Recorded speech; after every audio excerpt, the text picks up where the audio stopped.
Buenos días a todos. Miren, por favor, abrir sus Biblias al libro de Colosenses. Vamos a iniciar con una oración. Santo Padre, Dios Todopoderoso, Dios único, Dios Padre, Hijo y Espíritu Santo, reconocemos, Señor, que necesitamos tu favor en este día, necesitamos tu misericordia para que seamos guiados por ti, para conocer más acerca de tu palabra, conocer tu voluntad en nuestras vidas. Te pedimos que guíes nuestra mente y corazón, nos des entendimiento de la palabra que tú tienes enfrente, nos has puesto enfrente de nosotros, y aviva nuestro corazón, aviva nuestra fe. Señor, no permitas que nos distraigamos de la verdad que tú tienes preparada para hoy, y ayúdanos a creer, ayúdanos a ver a Cristo y a aumentar nuestra fe, Señor. Esa es nuestra oración en este día, en el nombre de Jesucristo oramos. Amén. Hay una pregunta que tengo para ustedes en el día de hoy, y la primera es: ¿cuántos de ustedes tienen padrinos o madrinas? Casi todos, de pronto, tienen padrinos o madrinas. ¿Quieren alzar la mano? Todo el mundo casi tiene padrinos o madrinas. En el siglo II comenzó esta práctica y se aceptó o inició por algunos líderes de la iglesia, que, como uno de ellos, Tertuliano, esta mañana hablamos un poco de sus afirmaciones, inicia con él. Y la idea de los padrinos o madrinas era que los niños eran bautizados, bebés eran bautizados, y había un requisito: que los padres, no los padrinos, no las madrinas, los padres adultos iban a actuar como patrocinadores del niño en la fe. Ellos mismos eran los que vocalizaban la fe o vocalizaban las creencias y actuaban como garantes de la educación de los niños. Solo hasta el 408, con Agustín, él dice que otras personas pueden ser padrinos o madrinas, es decir, afuera otros del matrimonio, otros individuos. Después, 100 años después, como padrinos, los padrinos son reemplazados exclusivamente por otras personas, es decir, ya los padres dejan de ser los garantes, sino se convierten los garantes en las personas padrinos o madrinas. Después se les llama a estas personas comadres o compadres. ¿Por qué son compadres? Porque están participando en la educación de los niños. Después se prohibió el matrimonio entre padrinos y ahijados, o entre padres espirituales y los padres del niño. La iglesia lo prohíbe en el 530 y solamente se da hasta el Concilio de Trento, que es un concilio de la Iglesia Católica, en 1545, que esas relaciones entre padrinos, niños y padres se formalizan. No es que yo esté aprobando con esto, algunos van a decir: oh, este se volvió católico. Yo en 8 días no estoy aprobando los padrinos ni las madrinas, pero esa relación que todos ustedes conocen, que yo también conozco, yo también tengo mi madrina y mi padrino, que fueron cuando me bautizaron en la Iglesia Católica. Ellos fueron encargados toda la vida de cuidarme. Algunos de ustedes dirán: bueno, a mí no me cuidó nada. Pero algunos de ustedes pueden decir: sí, han sido unas personas especiales en mi vida. Y yo creo que lo que tenemos aquí enfrente hoy, al texto que tenemos enfrente hoy, nos ayuda a entender un poco esto, porque lo que sucede con Pablo es que Pablo era el padrino de los colosenses, si lo pudiéramos nombrar así. ¿En qué sentido? En que él no había dado ni había fundado esta iglesia de los colosenses, era Epafras el que ha fundado esta iglesia. Entonces Pablo es más como el padrino de ellos, él está cuidando por ellos. Y así empezamos y estudiamos un poco la semana pasada. Esta porción de la escritura es muy personal, él ha derramado su corazón en estos versículos, y le vamos a dar lectura en este momento. El capítulo 2 de Colosenses, capítulo 2, versículo 1, dice: porque quiero que sepáis qué gran lucha tengo por vosotros, y por los que están en Laodicea, y por todos los que me han visto en persona, para que sean alentados sus corazones y unidos en amor, alcancen todas las riquezas que proceden de una plena seguridad de comprensión, resultando en un verdadero conocimiento del misterio de Dios, es decir, de Cristo, en quien están escondidos todos los tesoros de la sabiduría y del conocimiento. Esto lo digo para que nadie os engañe con razonamientos persuasivos, porque aunque estoy ausente en el cuerpo, sin embargo estoy con vosotros en espíritu, regocijándome al ver vuestra buena disciplina y la estabilidad de vuestra fe en Cristo.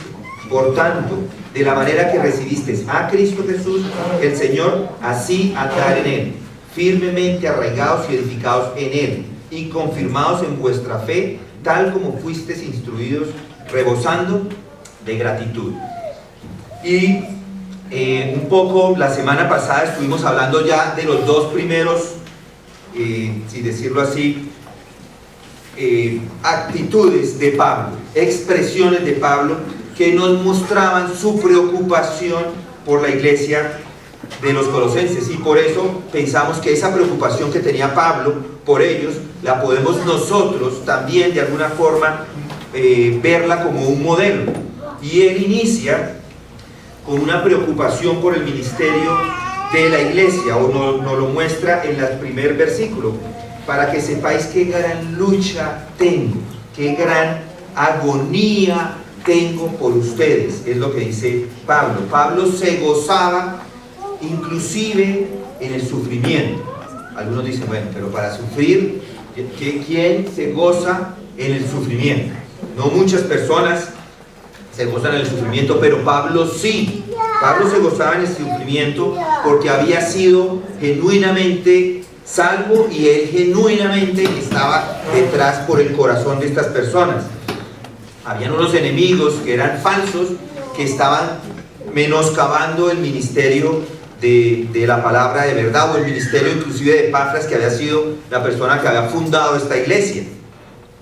Él no los conocía, no conocía a estas personas, nunca había estado allá con ellos, él no había fundado esta iglesia, ni las iglesias alrededor, él no había hecho, eso no era importante para Pablo, pero de todas formas él luchaba, él tenía esa agonía. Recuerdan, la palabra lucha es agonía, él agonizaba por ellos. Es como el que agoniza, como una persona que está en tiempo de muerte, está agonizando por vivir. La idea no es que está agonizando por morir, está agonizándose porque quiere vivir. Y esta era una palabra que se usaba, si lo recuerdan, para los Juegos Olímpicos, en la lucha o en las carreras. Él estaba agonizando por ellos, y eso lo estuvimos viendo. Él no los conocía, pero todavía agonizaba porque fueran instruidos en la sana doctrina, y por eso nos la explica en esos primeros versículos. En ese primer capítulo él nos da la sana doctrina, nos muestra, les muestra a los colosenses quién es Cristo. Dice, Él es la imagen del Dios invisible, el primogénito de toda creación. Con esto está borrando, está aquí menoscabando las ideas gnósticas que ya estaban iniciando en ese momento. Y él está preocupado por el ministerio de la iglesia y por que ellos fueran conocedores de la verdad. ¿Por qué hacía esto Pablo?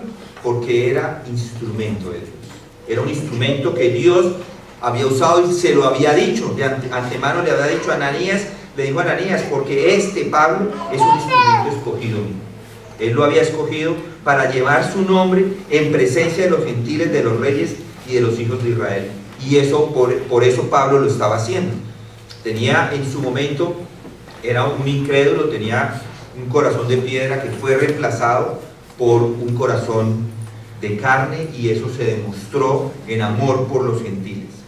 Él amaba en realidad lo demostraba, trabajando por ellos, orando por ellos, cuidándoles, buscando el bienestar de ellos. Y eso es lo que nos está diciendo acá. Él estaba luchando, estaba agonizando por esas personas que ni conocía.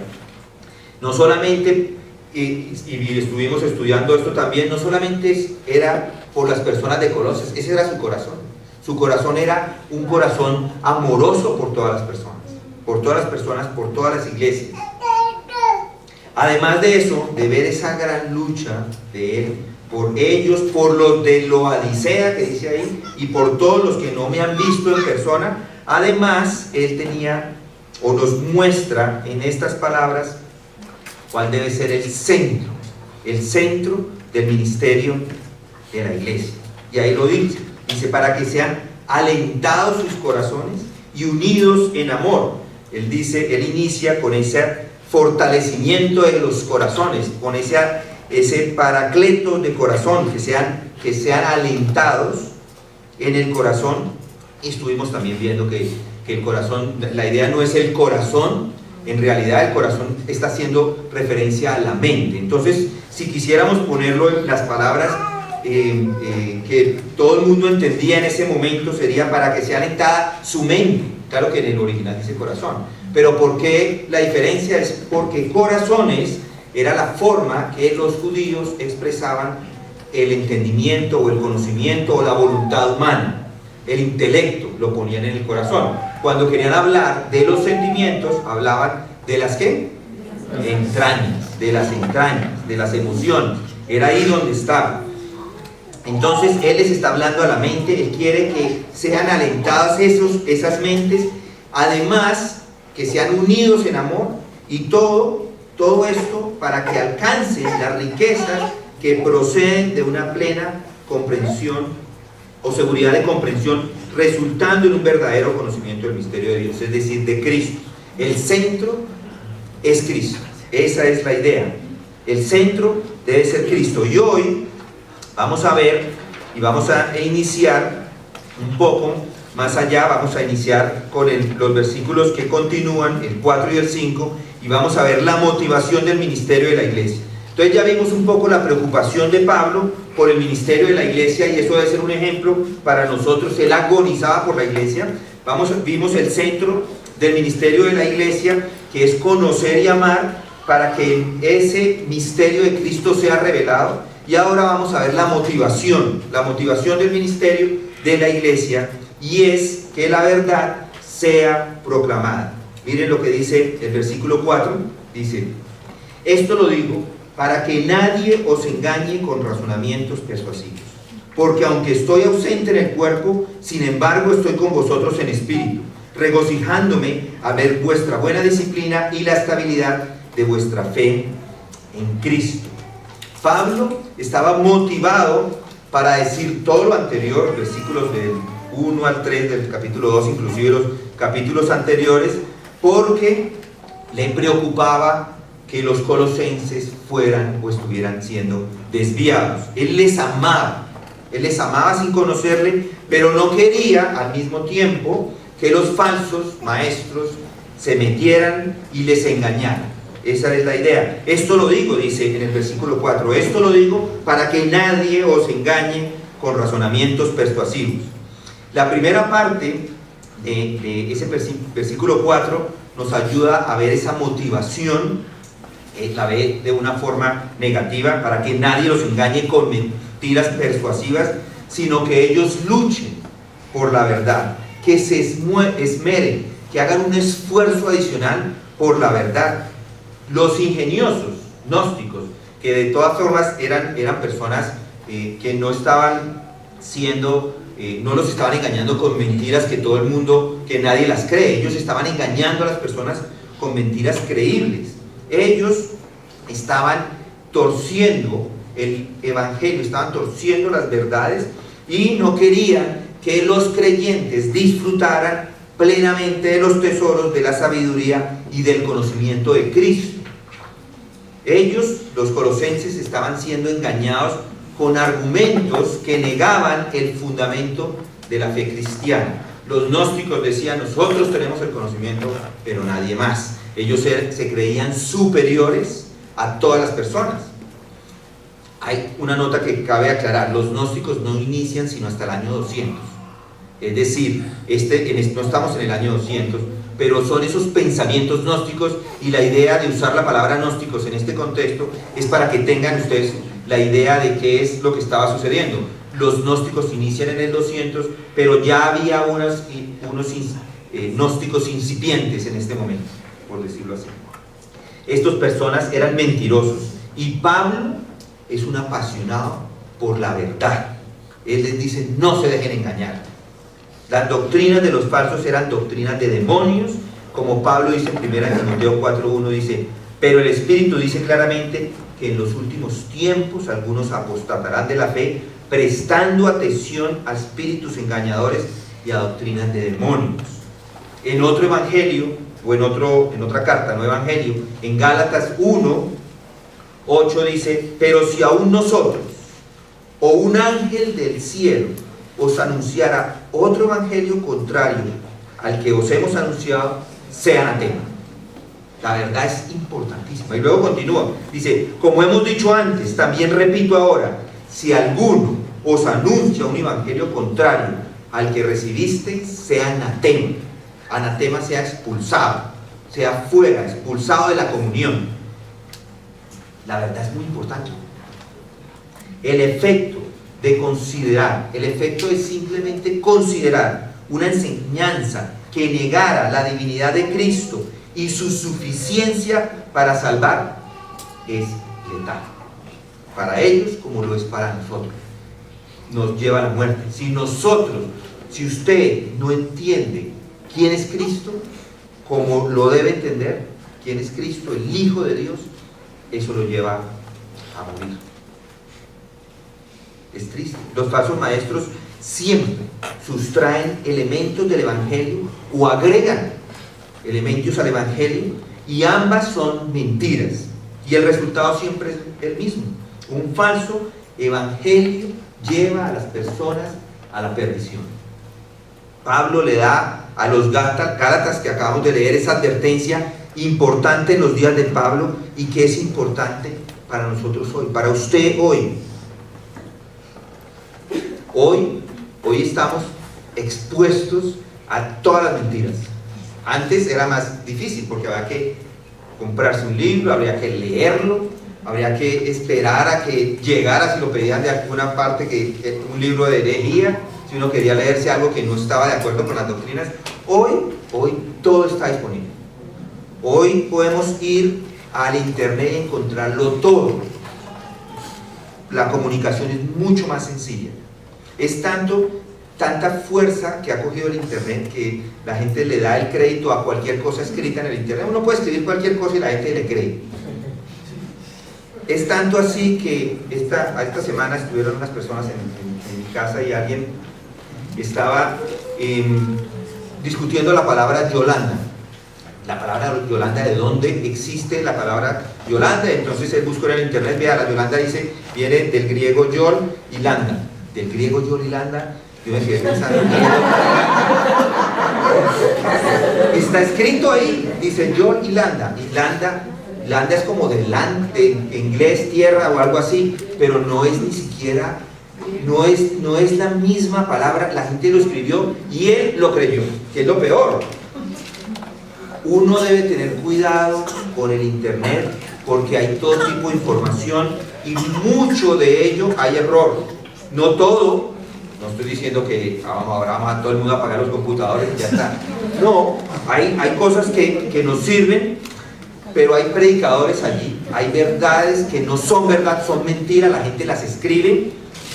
Hay herejes en el internet.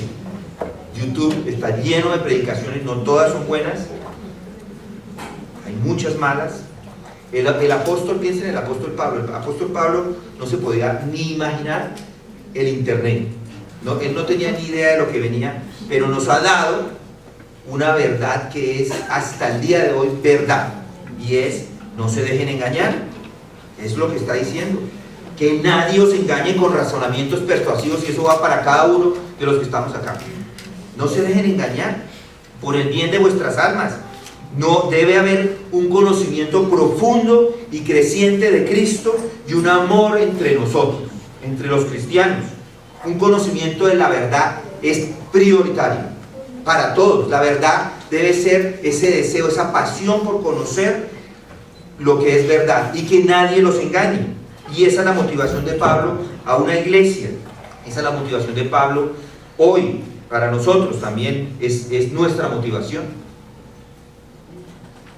No importa si está escrito, no importa si la iglesia es grande, No importan esas cosas, lo que importa es la verdad y ese amor por la verdad. Tiene amor por la verdad. Pablo buscaba que los colosenses resistieran esos ataques de los falsos maestros con convicciones, con entendimiento verdadero del Evangelio. Y esa fue la motivación de Pablo y debe ser la motivación suya. Un conocimiento verdadero de las doctrinas y rechazar todo el que venga con un falso evangelio, todo el que sea falso maestro. Y la otra parte es esa motivación positiva, porque esa la encontramos en el versículo 5, dice: porque aunque estoy ausente en el cuerpo, sin embargo estoy en vosotros en espíritu, regocijándome al ver vuestra buena disciplina y la estabilidad de vuestra fe en Cristo. Pablo dice: les acabo de advertir, ya saben cómo me siento acerca de la falsa doctrina, ya conocen lo que pienso al respecto. Quiero ahora hacerles saber que estoy agradecido y contento con ustedes, porque a pesar de que enfrentan la falsa doctrina, se han mantenido firmes, están resistiendo el ataque. Dice Pablo ahí: aunque estoy ausente en cuerpo, estoy con vosotros en espíritu, regocijándome, es la palabra que dice. Ellos no han roto las filas, ellos no han sucumbido, se han mantenido en pie. Hay un soldado, nos cuenta, encontré en algún lugar en el internet, un soldado de la Segunda Guerra Mundial, capitán, su nombre es Jack Churchill, alias Mad Jack se llamaba, combatió en casi todos los escenarios bélicos en la Segunda Guerra Mundial.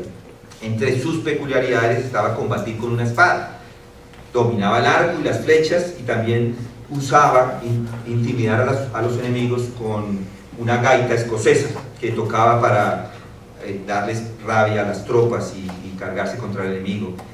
A él se le apuntan 42 soldados nazis y un escuadrón de morteros capturados en la noche con la ayuda de un sable. No sé si todo esto es cierto, pero en una de las incursiones alemanes mataron a todo un escuadrón.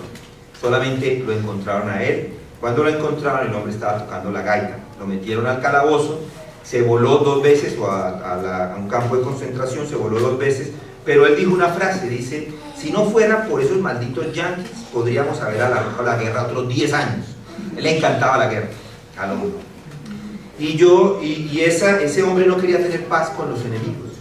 Y yo creo aquí de alguna forma nos ayuda a entender esto. No podemos tener paz con los enemigos, no hay que tener paz, hay que mantenerse firmes.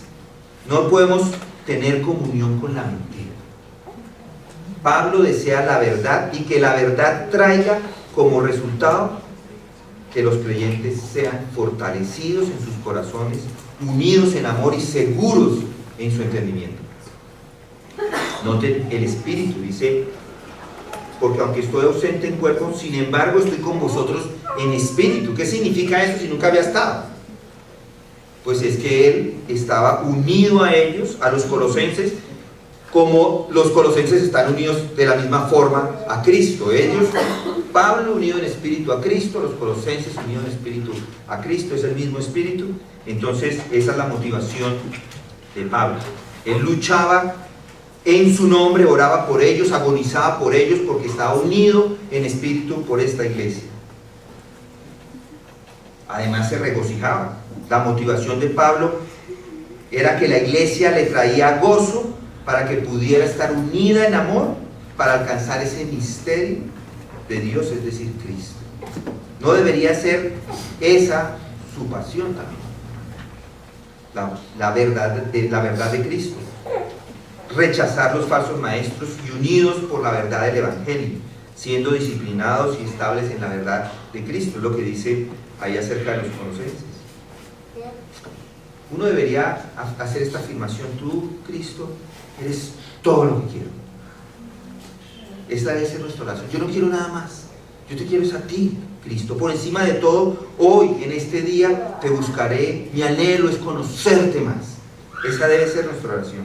Caminar hacia el Hijo hasta que todo el universo se llene de su verdad.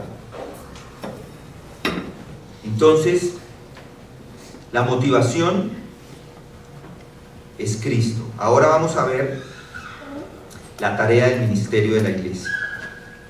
Versículos 6 y 7. Dice: por tanto, de la manera que recibiste a Cristo Jesús, el Señor, así andad en Él, firmemente arraigados y edificados en Él, y confirmados en vuestra fe, tal como fuiste instruidos, rebosando de gratitud.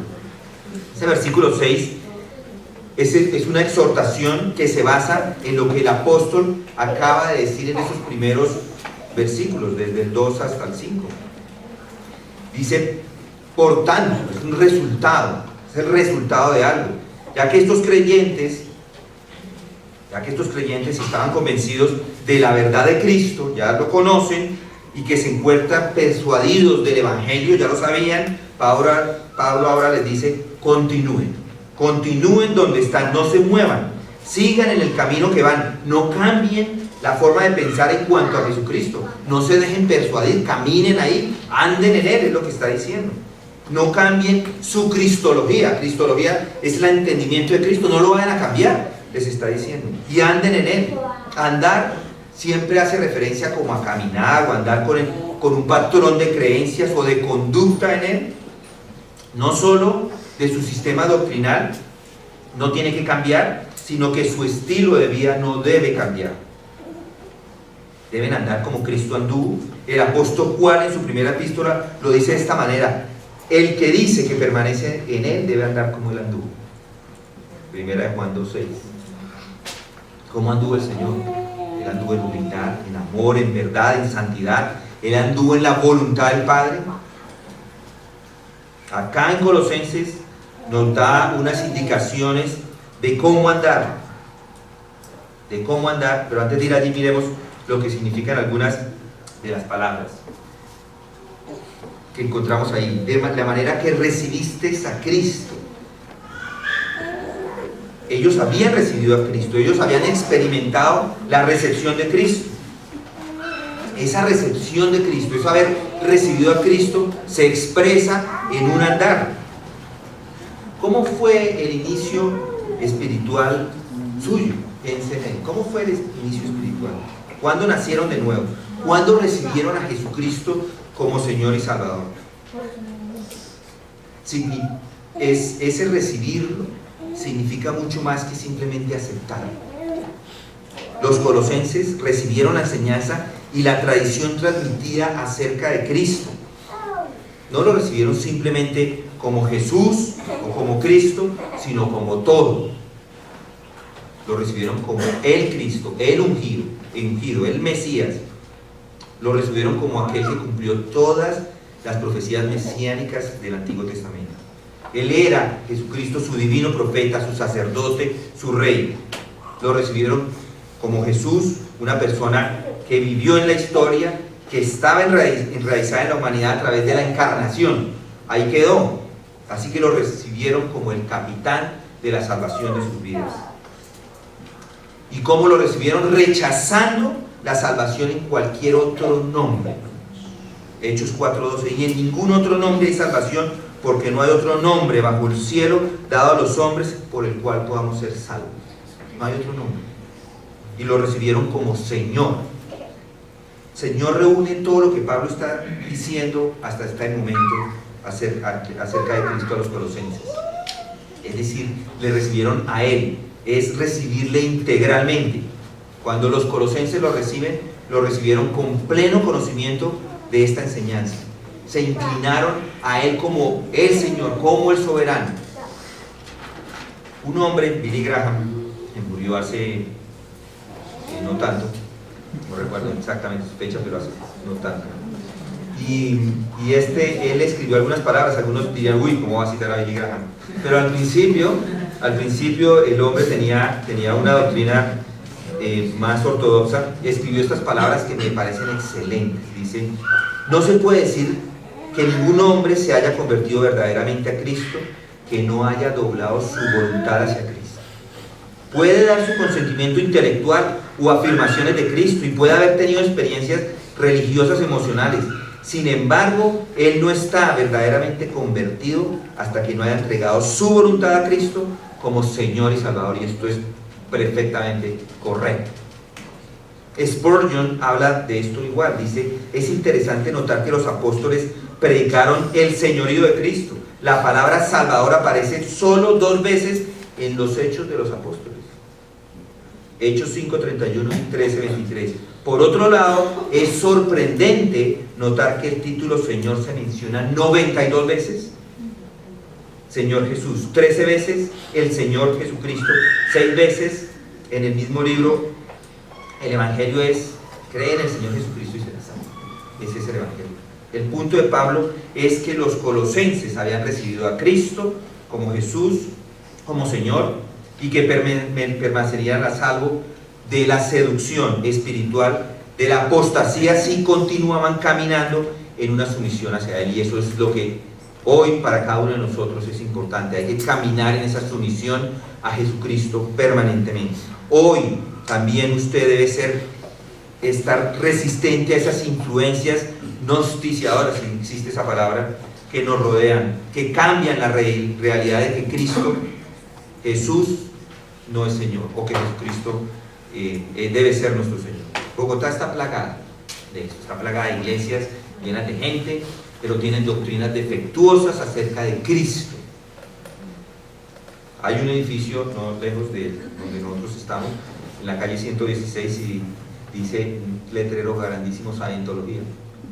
Esos mismos son los gnósticos, los mormones, los testigos de Jehová. Muchos otros no creen en Cristo o tienen un Cristo diferente. Ciertamente no es el Cristo de las Escrituras. Eso también es cierto para algunas formas erradas de cristianismo, por ejemplo el legalismo. Eso tampoco es correcto. El legalismo no es correcto. O el evangelio de la prosperidad, que se hacen al lado del evangelio verdadero para tener dinero. El evangelio verdadero está ahí, las palabras, la Biblia es la misma, ellos abren la misma Biblia, se hacen al lado y son como unas chisas. ¿Saben qué son chisas? Todo el mundo conoce. Son como un gusanito que se va debajo, se come las raíces. Esas chisas están alimentándose de algo que no les corresponde. Están haciendo así estas personas en el evangelio de la prosperidad. Se están alimentando de la verdad, de las doctrinas bíblicas para sacar provecho, pero al final es un camino que lleva a la muerte. La protección, ¿cómo me protejo? ¿Cómo se protege usted hoy en día? Pues reverencie perpetuamente a Cristo Jesús como Señor y Salvador, tener al Señor como el Señor, tener a Cristo como Señor y estar en línea con su conciencia de que Cristo es la única persona que puede propiciar por sus pecados. ¿Recuerda antes de conocer a Cristo? ¿Recuerda cuando le hicieron la presentación del Evangelio? ¿Recuerda la alegría que sintió? Qué bendición es cuando alguien le predica el Evangelio y uno recuerda: gracias Dios mío que puso esa persona en mi vida y puedo hoy agradecerle por la salvación. Ahí leí acerca de la conversión de un hombre que se llama Charles Simeón de Cambridge. Es el fundador del movimiento evangélico de la iglesia en Inglaterra. Él vino a Cristo en una mañana de Pascua después de una gran lucha interna y dijo estas palabras: me desperté temprano con esas palabras en mi corazón y mis labios: Jesucristo ha resucitado hoy, aleluya, aleluya. Hoy vamos a conmemorar eso: Jesucristo vive. Desde esa hora la paz fluyó en abundancia en mi alma, dice él, y en la mesa del Señor, en nuestra capilla, tuve el acceso más dulce a Dios a través de mi bendito Salvador. Uf, qué palabras. Eso es gratitud. Debemos caminar en las realidades de ese nuevo nacimiento. Debe excavar, debe profundizar ese suelo en donde está Cristo y conocerle más, plantar sus días cerca a ese manantial de la verdad, pasar el resto de las vidas que tenemos convirtiéndonos en ese edificio digno de los cimientos que Él mismo ha puesto. ¿Qué dice? Después dice, por tanto, de manera que recibiste a Cristo Jesús, el Señor, así andar en Él. Entonces Él nos da ahora las instrucciones: anden en Él, anden en fe. Dice el versículo 7, firmemente arraigados y edificados en Él, confirmados en vuestra fe. Anden en Él, anden en fe, confirmados de vuestra fe. Deben continuar siendo establecidos en la fe en la que habían creído y en la que se les había enseñado desde el principio. El crecimiento no descarta las verdades antes aprendidas de Jesucristo por una verdad nueva que era la que ellos promocionaban, como lo enseñaban los gnósticos. Jesús no es el comienzo para después ser dejado por otras cosas. Así ellos pensaban. Ahora ya somos maduros, ya conoció el Evangelio, ya no necesita más del Evangelio, ahora crezca en profundidades que son más grandes o en verdades que son más profundas, creyéndose maduros espirituales. Un pastor en Londres dijo estas palabras, dijo, esto debe incomodar a todos los que se creen maduros. No deben muchos su primer conocimiento de Cristo a la verdad del Evangelio. Sin embargo, ¿cuántos ahora dicen que han crecido de tales simplicidades? Hay personas que piensan que han crecido de esas simplicidades. Entonces, debemos andar en Él, dice, andar en Él, firmemente arraigados y edificados, dice el 7, firmemente arraigados y edificados. ¿Cómo anduvo Cristo? En amor, en verdad, en santidad. Anduvo en la voluntad de su Padre en todo. Yo recuerdo cuando vivíamos en Canadá, recuerdo las dandelias. No sé si conocen las dandelias, son esas florecitas amarillas que salen al lado del pasto. Son unas, es como del demonio, parece. Se ven muy bonitas, pero estas dandelias llegan todas las primaveras. Salen así volando por el cielo, se van así, una chiquitica, van volando y caen ahí, ¡pum!, en el pasto. Uno cuida el pasto todo el año, toda la grama, el pasto, y no se pueden echar químicos, allá no es permitido los químicos, pero caen y meten sus raíces, una raíz como así de larga. Al fondo uno las recorta, por encima les quita todas las hojas, todo, y a los 2 días, 1 día y medio, ni siquiera 2 días, ya tiene otra vez afuera. Esas dandelias tienen una raíz muy fuerte y que para sacarlas, toca abrir un roto grande para poderlas sacar. Es lo mismo que está diciendo acá: sean arraigados, firmemente arraigados. Probablemente el que está escribiendo acá, Pablo, tiene en la mente las imágenes del Salmo 1, representándolas como árboles que están arraigados, recuerdan, arraigados al lado de fuentes de agua, donde tienen el acceso a esa agua. Los creyentes están en Cristo como los árboles que están enraizados en la tierra. Esa es la idea. Existe una dependencia absoluta de la parte del creyente en Cristo. Eso es importante. En otros pasajes leemos también, hay una metáfora en Juan 15, del 1 al 4. Pronto vayamos allá. Juan 15.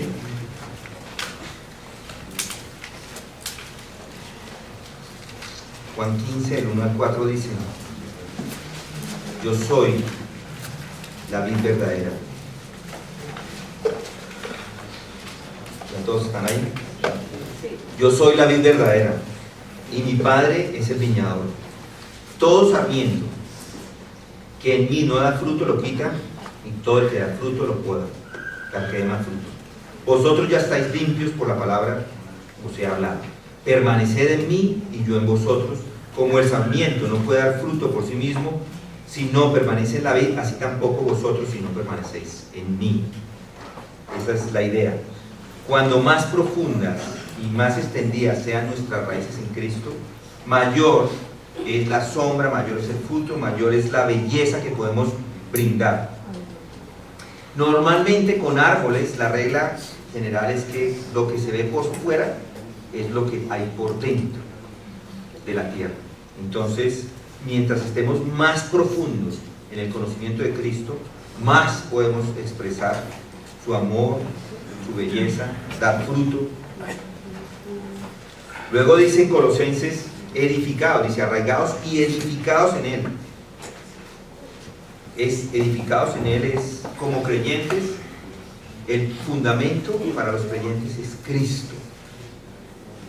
¿Cristo qué hizo? Él anduvo en humildad, en verdad, en santidad, Él anduvo en la voluntad del Padre, ese es el fundamento, y debemos nosotros como creyentes estar siempre reconociendo, buscando, entendiendo, aprendiendo de quién es Cristo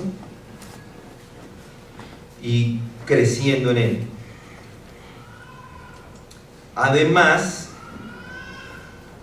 para crecer en Él, crecer es más allá de el conocer las verdades salvadoras.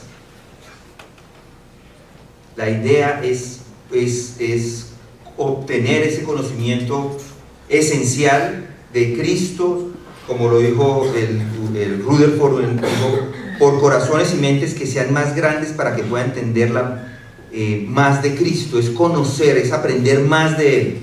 Y eso es lo que está diciendo aquí Pablo, y lo dice también en Éfeso. Dice en otro lado, dice, la manera que Cristo more en la fe en vuestros corazones y que sean arraigados y cimentados en amor, dice él, para que seáis capaces de comprender con todos los santos cuál es la anchura, la longitud, la altura y la profundidad, y de conocer el amor de Cristo que sobrepasa todo conocimiento, para que seáis llenos hasta la medida de toda la plenitud de Cristo. Esa es la idea, firmemente arraigados, edificados en Él, confirmados en vuestra fe, de tal manera como fuisteis instruidos, para luego terminar. Andando significa estar arraigados, estar confirmados en fe y además rebosando de gratitud, andar en agradecimiento, rebosando de gratitud. Ese es el caminar cristiano saludable que se hace con gratitud y alabanza. No estoy hablando de palabras que se dicen sin sentido, tomados de esos clichés populares en medio de los cristianos, porque yo escucho uno con alguna regularidad en medios, no mucho en medio de ustedes, tanto que casi no lo escucho, pero algunas personas les pregunto, ¿usted cómo está? Bendecido. Bendecido y en victoria. Bien, gracias a la misericordia de Dios. ¿Es eso real? ¿Es algo que está saliendo del corazón?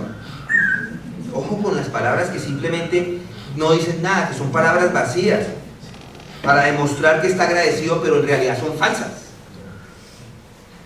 Dos hombres estaban caminando por un campo, de repente un toro furioso les empieza a perseguir, se dirige a ellos y se les empieza a acercar, ellos empiezan a correr, y uno le dice al otro, diga una oración, y le gritaba al otro y le dice, no conozco ninguna. Respondió su compañero, ya se le estaba yendo el aire, pero tiene que hacerlo, dijo el primero, ese toro se está acercando.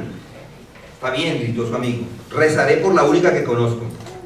A medida que esos cuernos se acercaban para tomarlos y cogerlos, el hombre que corría dice, por el alimento que has provisto, Señor, estamos verdaderamente agradecidos. ¿Es eso el agradecimiento de muchos? Es falso, no es verdadero, son oraciones vacías. Pablo no está hablando de piedad sin sentido, sino de una alabanza en las profundidades del alma. El agradecimiento es una buena prueba de cómo está espiritualmente. El espíritu ingrato traiciona una vida y ya no se enfoca en las grandezas de Cristo. Está mirando hacia abajo, a las cosas de abajo y no a las cosas de arriba.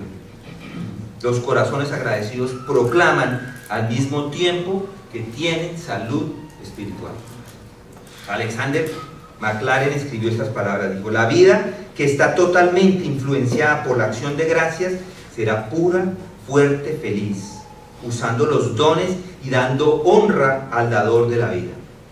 La ofrenda más noble que puede ofrecer y la única recompensa que Cristo pide es que sus corazones y sus vidas digan, te agradecemos, Señor. Por lo tanto, ofrezca continuamente sacrificios de alabanza, y cierro comillas, eso es lo que él dice. Los gnósticos tuvieron poco éxito con la gente que era agradecida, y hoy es lo mismo, andar en agradecimiento. De hecho, los agradecidos a menudo alejan la falsa enseñanza de Cristo. Y ese debe ser el deber, dar gracias en todo, porque esa es la voluntad de Dios para vosotros en Cristo Jesús. 1 Tesalonicenses 5:18. Dando siempre gracias por todo en el nombre de nuestro Señor Jesucristo, al Dios el Padre. Efesios 5:20. Por medio de Jesús, por lo tanto, ofrezca continuamente a Dios un sacrificio de alabanza, labios que confiesen su nombre, que la paz de Cristo gobierne sus corazones, ya que como miembros de este cuerpo a que hemos sido llamados, se nos ha dado la paz. Sea agradecido. Dejemos que la palabra de Cristo habite abundantemente en nuestras mentes. Cuando enseñen y amonesten a los demás con toda sabiduría y mentes, canten salmos, himnos y canciones espirituales. Hágalo con gratitud en el corazón de Dios. Hay todo el tiempo de voces atractivas alrededor, como los gnósticos que suenan lógicos. Pónganse a pensar que una mentira, piensen en esto, piensen en un peso falsificado que llega 3.000 pesos, un billete de 3.000, ya empezamos mal, un billete de 3.000 pesos falsificado que llega en papel bond de construcción de esos amarillos o papel bond solamente, cortado en forma de triángulo, con la imagen de Batman en el centro y en la esquina 3.000, 3.000, 3.000. Eso no engaña a nadie. ¿Quién dice que eso es un billete verdadero? Pero ellos sí están engañando con razonamientos que nos ayudan a creer algo que es mentira. Ellos están respaldando su engaño que parece auténtico por inteligencia, credenciales, popularidad e inclusive un toque de clase. En otro lado Pablo dice estas palabras: porque tales hombres son falsos apóstoles, obreros engañosos disfrazados de apóstoles de Cristo. El mismo Satanás se disfraza del ángel de luz, ¿no? Su fin será lo que sus acciones merecen, en 2 Corintios 11, 13 al 15. El diablo sabe lo que está haciendo. Él sabe lo que está haciendo. Él quiere engañarlos. Entonces, ¿qué debe hacer usted hoy? Pues seguir el modelo que Pablo nos dejó en estos versículos. Preocupado por la iglesia, por el ministerio de la iglesia, tener esa agonía por la iglesia, que el centro del ministerio de la iglesia sea conocer y amar más ese misterio revelado de Cristo. Ese debe ser el centro, el conocimiento de Él y amor los unos por los otros. Que la motivación de ese ministerio sea la verdad. La verdad es importante, la verdad es lo más importante. No podemos dejar que la verdad o que las mentiras tomen residencia en este mundo. Y además, o en esta iglesia, además, la tarea del ministerio es caminar y andar en Él, fuertemente arraigados y edificados en Él y confirmados en fe. Es andar en Él, arraigados en Él, en fe y con agradecimiento. Vamos a terminar con una oración.